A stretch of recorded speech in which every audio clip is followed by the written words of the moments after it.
বঙ্গভঙ্গ কি? বঙ্গভঙ্গ বলতে কি বোঝো? ভূমিকা: ভারতীয় উপমহাদেশের রাজনীতিতে 1905 সালের বঙ্গভঙ্গ একটি তাৎপর্যপূর্ণ ঘটনা। প্রশাসনিক কাজের সুবিধার্থে বাংলা প্রদেশকে বিভক্ত করে আলাদা দুটি প্রদেশ গঠন করার ইতিহাসে বঙ্গভঙ্গ নামে পরিচিত। ব্রিটিশ ভারতের বড় লর্ড কার্জন এই বিভক্ত করেন। তবে হিন্দু ও মুসলমানদের মধ্যে বঙ্গভঙ্গের ফলে বিপরীত প্রতিক্রিয়ার সৃষ্টি হয়।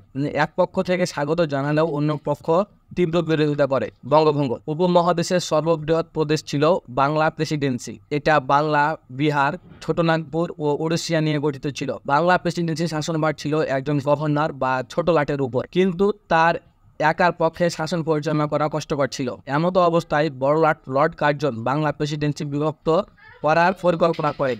এই লক্ষ্যে তিনি পূর্ববঙ্গে পরিদর্শনে আসেন এবং বঙ্গভঙ্গের চূড়ান্ত সিদ্ধান্ত নেন। তারই নির্দেশে বাংলা প্রদেশকে দুটি প্রদেশে বিভক্ত করা হয়। একটি হলো ঢাকা, চট্টগ্রাম, রাজশাহী বিভাগ ও আসাম নিয়ে পূর্ববঙ্গ ও আসাম প্রদেশ, যার রাজধানী করা হয় ঢাকাকে।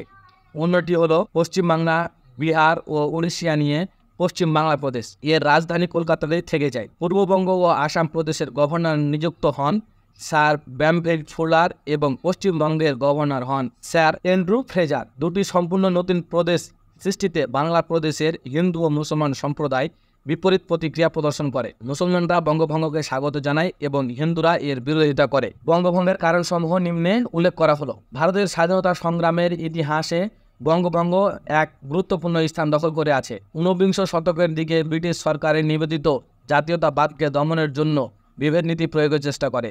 এ উদ্দেশ্যে তারা আলিগড় আন্দোলনের প্রতি সদয় মনোভাব দেখায়, কিন্তু জাতীয় কংগ্রেস এতে দমিত না হয়ে নিয়মতান্ত্রিক পথে আন্দোলন চালাতে থাকে। লর্ড কার্জন ভারতের বড় লাট হয়ে আসার পর জাতীয় কংগ্রেসের শান্তিপূর্ণ সমাধান করার সংকল্প নেন। এজন্য লর্ড কার্জন বাংলাকে বিভক্ত করার হিল চক্রান্তে লিপ্ত হন ও 1905 সালে বঙ্গভঙ্গ করেন। বঙ্গভঙ্গের কারণ: ঐতিহাসিক ও বিশ্লেষকেরা বঙ্গভঙ্গের কারণ হিসাবে দুটি বিষয়কে গুরুত্ব দিয়ে থাকেন। তারা ব্রিটিশ সরকারের বিভিন্ন কর্তা ব্যক্তির প্রশাসনিক কারণকে বঙ্গভঙ্গের মুখ্য কারণ হিসেবে চিহ্নিত করেন। নিচে বঙ্গভঙ্গের কারণসমূহ বর্ণনা করা হলো। 1 নম্বর কারণ: প্রশাসনিক কারণ। রাষ্ট্রবিজ্ঞানীগণ মনে করেন বঙ্গভঙ্গের প্রধান কারণ হলো প্রশাসনিক কারণ। লর্ড কার্জন প্রথম থেকেই তাকে প্রথম শ্রেণীর প্রশাসনিক সংস্কার নামে অভিহিত করেছেন। J.R. ম্যাক জোর দিয়ে বলেছেন বঙ্গভঙ্গের পিছনে প্রশাসনিক সুবিধার বিষয়টি জড়িত, কেননা বাংলা ছিল বিশাল প্রদেশ, আয়তন ছিল 1,89,000 বর্গ মাইল, ফলে শাসন পরিচালনা ছিল কষ্টসাধ্য।